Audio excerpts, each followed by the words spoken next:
More than anybody else, Odinga has been the single leading beneficiary of the goodwill of the people of Western, the land of Mulembe, which means peace. We have repeatedly allowed him to be the compromise presidential candidate, even when we knew there were better candidates. We have treated him like the beloved brother we thought he was.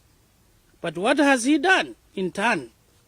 He has behaved like the rude guest who rattles the house and upsets his welcome. This guest has gone into every nook and cranny of the house, including into forbidden spaces. He has encouraged our children to be rude to their elders. He has schemed with them to have their parents. In the home. We don't doubt that this has perhaps been done with the intent of bringing the Oedipus curse and destruction to these young men and ruin to their descendants. Odinga has turned things upside down in our house and expected that the owners of the home will not call him to order. 8. We have now come to a point where hand-picked henchmen now presume that they can rise themselves up to be our leaders and to speak for us. Together with their principles, they have hatched a sinister agendas to wreak havoc in our political parties, to disorganize us. People presumed to be our brothers and sisters are now agents of destruction of our people's dreams. 9. The Mulembe spirit of peaceful coexistence sits at the heart of our matrix of values as a people. In this spirit, the people of Mulembe have over the ages lived with visitors who come to settle in our community from outside. We have allowed them to integrate with us and even to ascend to high positions of leadership, forgetting that they are not pedigree Mulembe people. We do not believe in ethnic cleansing in whatever guise. Unfortunately, subsequent generations of persons from our forefathers welcomed into the land of Mulembe and whom we have lived well with are now being used to disorganize us. 10. Regardless of whatever position you have risen to, because of the goodwill of our people, we caution you not to presume that you can speak for us without our consent. In that regard, we state categorically that Francis Atwoli, Wycliffe Oparanya, and Eugene Wamalwa cannot speak for the Luhya people. 11. We also want to state clearly that our community issues cannot be canvassed outside our native homeland, nor can such matters be stage managed by outsiders. We caution outsiders and their assignees to leave their hands off our community and its affairs.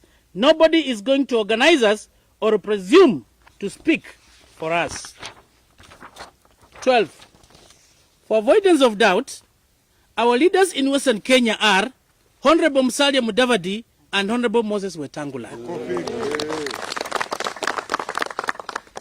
Anyone who loves the people of Mulembe must recognize, respect, and work with us through the joint leadership of Honorable Mudavadi and Honorable Wetangula.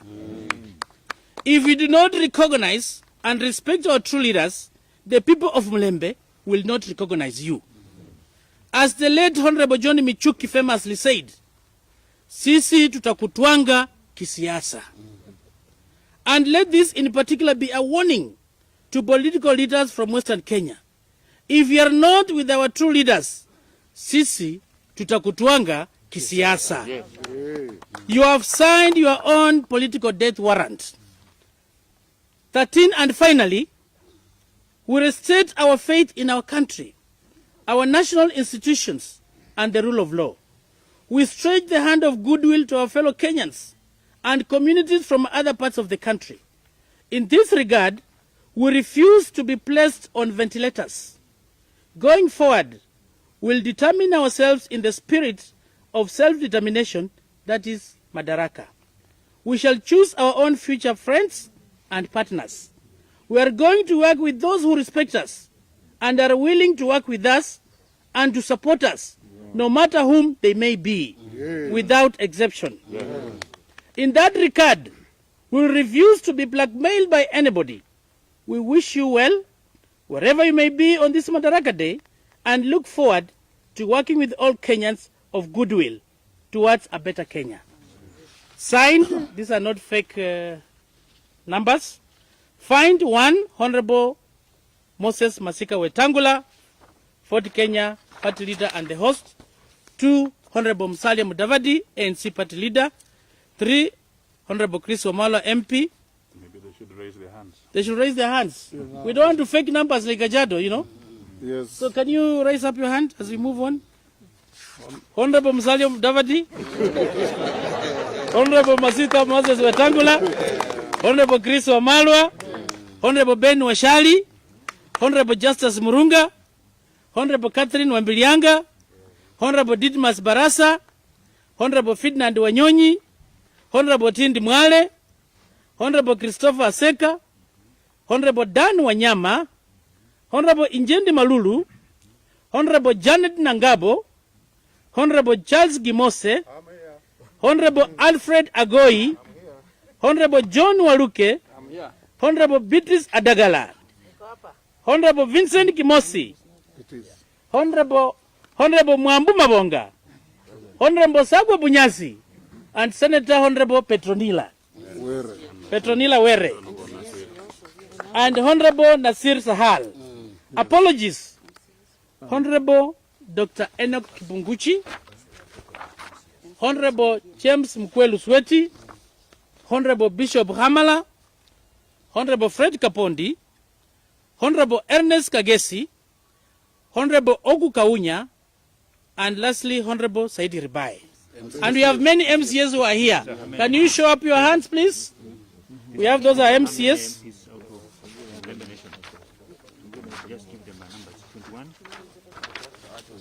And now, with the apologies, we are 32.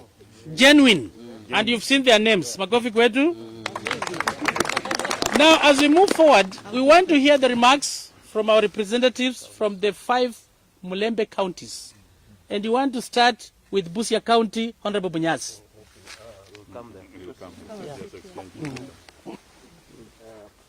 Come here. Finish. Somebody else comes. You read the names from there. Thanks, everybody, my colleagues, our party leaders, and the Fourth Estate. On behalf of the people of the border people of Busia, the Cosmopolitan County of Busia, I want to associate fully with the statements and the statement that has been with the feelings and statements that have been read just now. I can't add more to that. We'll stand together. Thank you. Thank you. Honorable Mwambu Mabonga from Bungoma.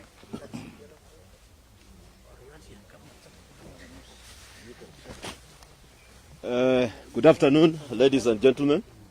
On behalf of the great people of Bungoma, and on my behalf, we want to associate fully with the statement that has just been read. There has been politics of petroleum in this land, but the real and the worst petroleum is when you lose your identity. We have rejected that our peace and unity will never be procured again in a neighbor's house. Thank you. Honorable Ferdinand Wanyonyi from Trans Nzoia.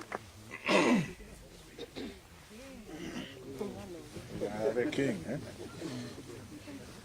On the behalf of the good people of Trans Nzoia, where I'm the chairman of all the elected leaders in Trans Nzoia, I want to accept, and I'm part of the statement that has been read by the new Secretary General of Fort Kenya, and therefore we are all together in the same route. Asante sana.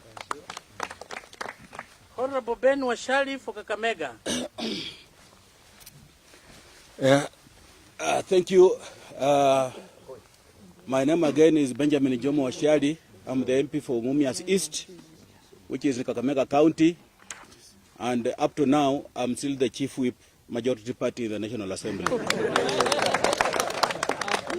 On behalf of the people, great people of Kakamega County, I want to associate myself on the statement as read by Honorable Chris Wamalwa And in addition, just mention that we recognize the leadership of Honorable Musalia Mudavadi and Honorable Moses Wetangula as the spokesman of the Luya people.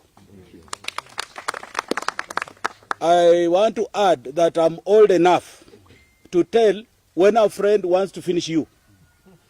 When a friend wants to finish you, he will start by removing the children from your home.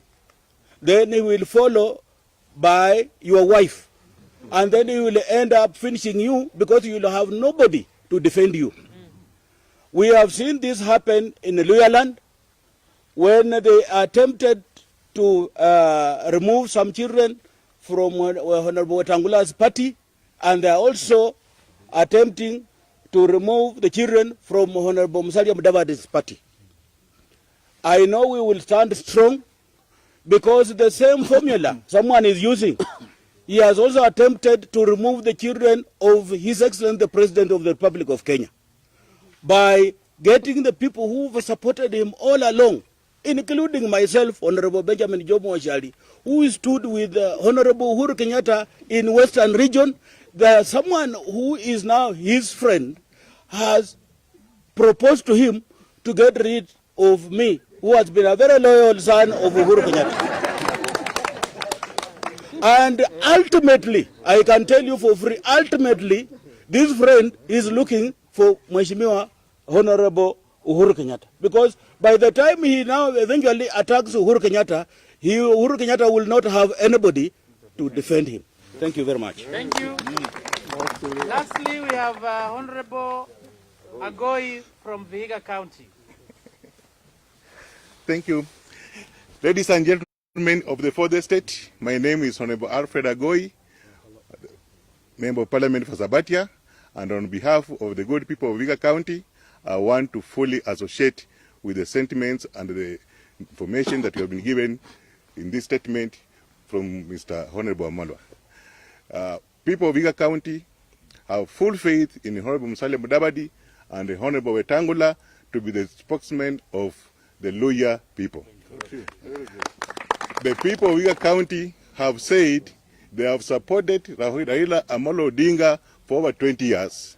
It is now time Honorable Raila And Odm, instead of fighting us, he should do what? Support the people of Western Province for the presidency.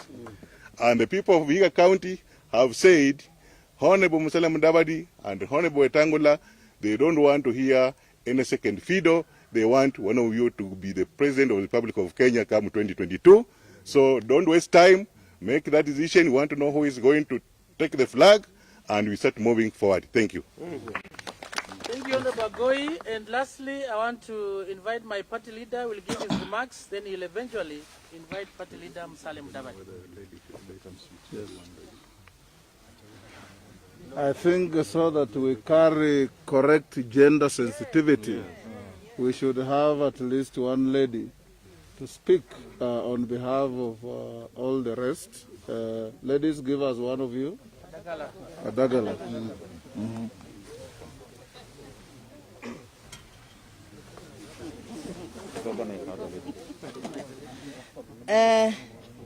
Our party leaders, Honorable Wetangula and Honorable Musalia Mudavadi. On behalf of the ladies who are here, we have Honorable Nangabo from Trans Nzoia. We have Honorable Wambilianga from Bungoma. We have Senator Petronila Were and nominated Member of Parliament Nasr from Wajir. On behalf of the women, we are here categorically saying, as the statement has gone, we the women of Kenya, we are in total support. Leaders, leader Senator Wetangula, we are in total support, and the boat has taken off. And we are in one voice, and speaking one voice, we want to move into Kenya, the whole of Kenya, we look support for our two party leaders, Musalia Mudavadi and Wetangula Moses. Thank you. Thank you. Thank you. Thank you very much. Thank you very much, my dear brothers and sisters, fellow Kenyans, members of the Fourth Estate. Welcome to my humble abode. This is where I live, and I'm happy to host my colleagues, my friends, and my compatriots in this long journey to the better Kenya. Mine will be very brief, being the host. On behalf of the family, we welcome you all here. But more importantly, as part and parcel of the movement to make Kenya a better place to live in, both I and my brother Musalia Mudavadi, and all Kenyans of goodwill, and you have seen the number of members of parliament and leaders from this country who are gathered here, largely from the Mlembe nation, but we have friends. We have seen MPs from the Gusii nation, from the Somali nation, and others. We want to tell fellow Kenyans that this country has space for everybody. This country has opportunities for everybody. And this country believes in every single Kenyan exercising their right without anybody's permission or without anybody's measurement. Unfortunately, we have seen people arrogating themselves powers and authority they don't have, of even wanting to give people measures as to how much oxygen they can inhale. This will not do. For me and my brother and all of us here, my community has a very small and simple saying, that when you live together with a partner, and one day you want to scratch your back where your hand cannot reach, you will invite your partner to help you scratch that spot. If the next day he or she has the same problem and invites you to scratch where the hand cannot reach, and you turn around and say, go and rub yourself on the wall, instead of returning the favor, then you are an evil, wicked, thankless, hopeless, reckless, and unwanted person in any community. Yes. And we have very many of those in Kenya who have been scratched, and they tell us to go to the wall to rub ourselves. We want to say here now, the train is on the ramp. The train will leave. You are free to board. If you don't board, it will leave anyway. And it's up to you to regret. We as the Mlembe nation, we are part and parcel of the community of Kenya. We believe in a unitary state called Kenya. We have repeatedly said that we support the process of change in the country to improve the gains of the Constitution of the Republic 2010. But there are people out there who constantly have taken and arrogated themselves the barometer of measuring how well Musalia supports, how well Weta supports, without checking themselves. Don't, for heaven's sake, see the speck in your brother's eye when you have a log in your own eye. Kenya is big for everybody, and everybody has the right to be in Kenya and compete for space in Kenya. Fellow Kenyans, as I end and invite my brother Musalia to speak, let's move together. There is no spare country for any country. You have only one country. If this country goes astray, we all suffer, regardless. And we want everybody to be part and parcel of the exciting times that lie ahead of us. And my brother and I are ready, willing, able, and have the capacity and ability to walk this journey with all Kenyans of goodwill. Thank you.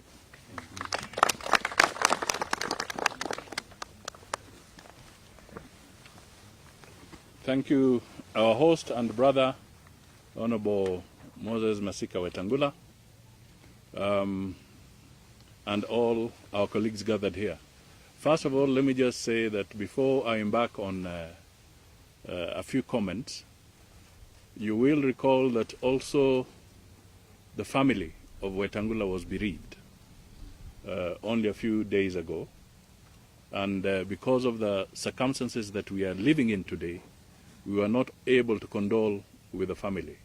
So one of the things we do, even though we are going to address some national issues, let it go on record that we are here to also extend our condolences and our hand of friendship to the family of Wetangula.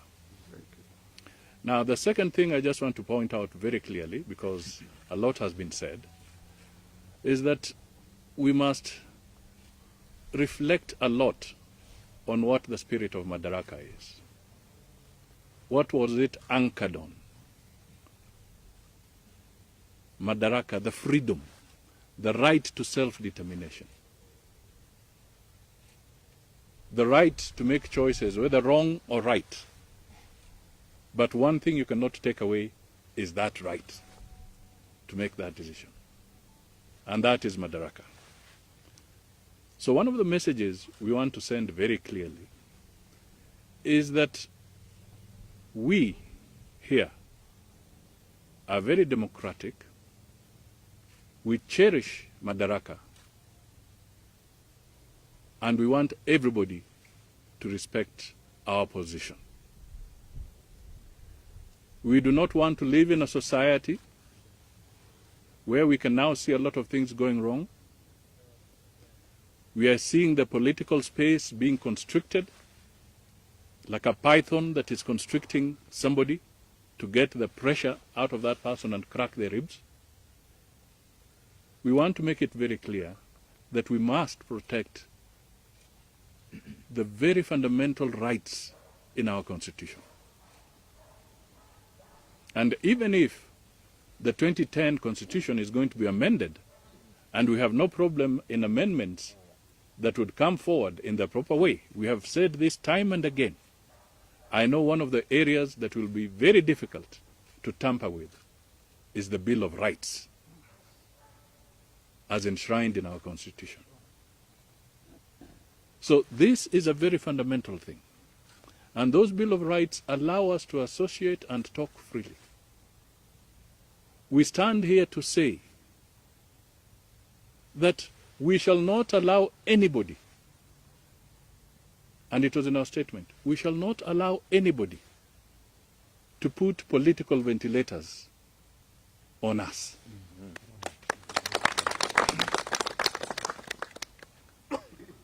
We want to be able to speak and associate without being assumed that we are being directed or coerced. We want to be persuaded with logic. There are two people who can be very persuasive. One can be very persuasive with logic, but there could also be another one who is persuasive by putting a pistol on the table.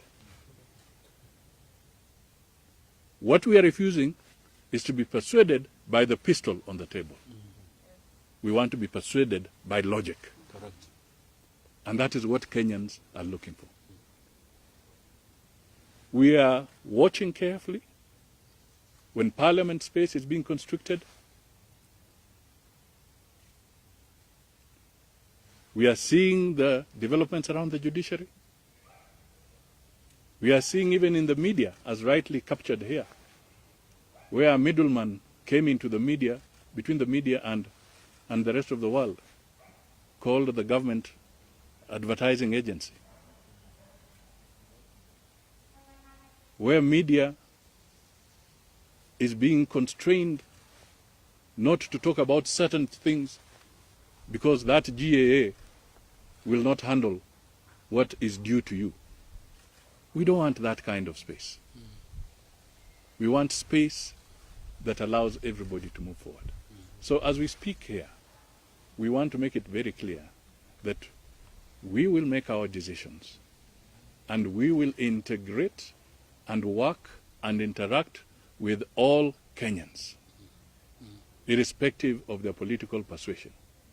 This message must come out clearly. And that is what Kenya should be. After all, if somebody is seeking the presidency, are you going to tell me that you will decide to campaign in one section of the country and not the other? It's not possible. You do not seek to be a sectional president. You'd be seeking to be a president of the entire republic. So we must, as a nation, move away from being cocooned or being put into some corner of loyalty pledges, where barometers are there but loyalty pledges are being demanded before you gain service. Loyalty pledges are being demanded before you get a job. Loyalty pledges are being demanded before you get food relief. Loyalty pledges are being demanded before you get your tax certificate. Loyalty pledges are being demanded from our young people in circumstances that are difficult, when they know very well those are young people who don't have the requisite experience, but they want to start off. But you find it's as if there's a new qualification in this country that is being called a loyalty pledge. We must move away from that. All Kenyans are equal. Correct. All Kenyans are equal under the law, and they must be supported. And where there are logical amendments, even in the Constitution, we stand to study the logic behind the proposals and then to make up our mind in such circumstances. That should be it. If, for instance, right now, somebody is asking you, are you for the constitutional amendment or not, and you have not even seen it, Yes, we don't even know it's being amended. assuming they are bringing a constitutional amendment here that says that if you are caught stealing, your hand will be amputated, Would you support? will you support it? You have a people. So we must be very clear where we're going. We must have a nation of rational people, rational individuals. That is what we want. The 48 million people in this country, I believe, are rational. So let us not push things down their throat. And that is why we stand here in solidarity, to say, let institutions function, let political parties function. And we reiterate that the leadership of Ford Kenya resides in the party Ford Kenya, and they have given it to Moses Masika Wetangula. That is how it is. So all these other shenanigans,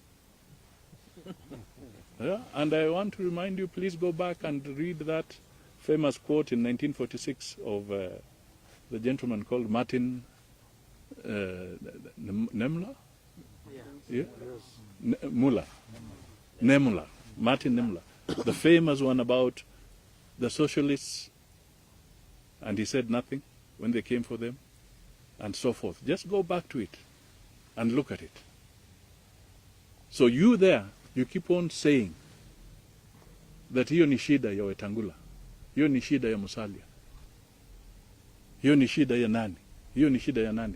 My friend, if we don't stand together, utakuwa ukisema shida yako imekufikia, na kwa sababu wewe haukuzungumza kwa niaba ya wengine wakati ule, nobody will speak for you. Asanteni sana, muende vizuri. Thank you very much. It is as clear as it was. Very clearly explained. Just that.